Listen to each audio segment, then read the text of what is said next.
ನಮಸ್ಕಾರ. ಪ್ರಜಾರಾಜ್ಯ ಕನ್ನಡ ನ್ಯೂಸ್ಗೆ ಸ್ವಾಗತ. ನಾನು ರಾಮಗೌಡ ಪಾಟೀಲ್.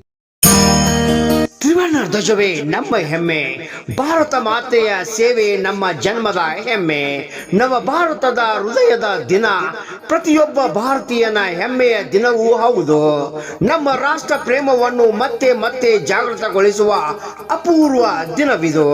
ನಮ್ಮ ಹಿರಿಯರ ಸದೃಢ ಭಾರತದ ಕನಸು ಕಂಡು ನಡೆಸಿದ ಹೋರಾಟದ ಫಲವಾಗಿ ನಾವೀಗ ಸ್ವತಂತ್ರರಾಗಿ ನಮ್ಮ ಜೀವನ ನಡೆಸುತ್ತಿದ್ದೇವೆ. ಇಂತಹ ಸಡಗರ ಹಬ್ಬದ ಸಂದರ್ಭದಲ್ಲಿ ನಮ್ಮ ಪ್ರೀತಿ ಪಾತ್ರರೊಡನೆ ಹಂಚಿಕೊಳ್ಳೋಣ.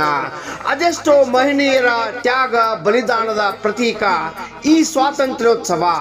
ರಕ್ತವನ್ನೇ ಬೆವರಂತೆ ಬಸಿದು ಬ್ರಿಟಿಷರ ಗುಂಡಿಗೆ ಎದೆಗೊಟ್ಟು ಹೋರಾಟದ ಇತಿಗೆ ಯುವ ವಯಸ್ಸಿನಲ್ಲಿ ನೇಣು ಕುಣಿಕೆಯಲ್ಲಿ ಜೀವ ಬಿಟ್ಟು ತಮ್ಮ ವೈಯಕ್ತಿಕ ಜೀವನವನ್ನ ಬದಿಗಿಟ್ಟು ಸಂಪೂರ್ಣ ದೇಶಕ್ಕೆ ಬದುಕು ಮುಡಿಪಾಗಿಟ್ಟ ಹೋರಾಟ ನಡೆಸಿದ ಅಸಂಖ್ಯಾತ ವೀರಾಗ್ರಹಿಣಿಗಳ ತ್ಯಾಗ ಹೋರಾಟದಿಂದ ಲಭಿಸಿದ ಸ್ವಾತಂತ್ರ್ಯದ ಸವಿಯನ್ನು ನಾವಿಂದು ಉಣ್ಣುತ್ತಿದ್ದೇವೆ.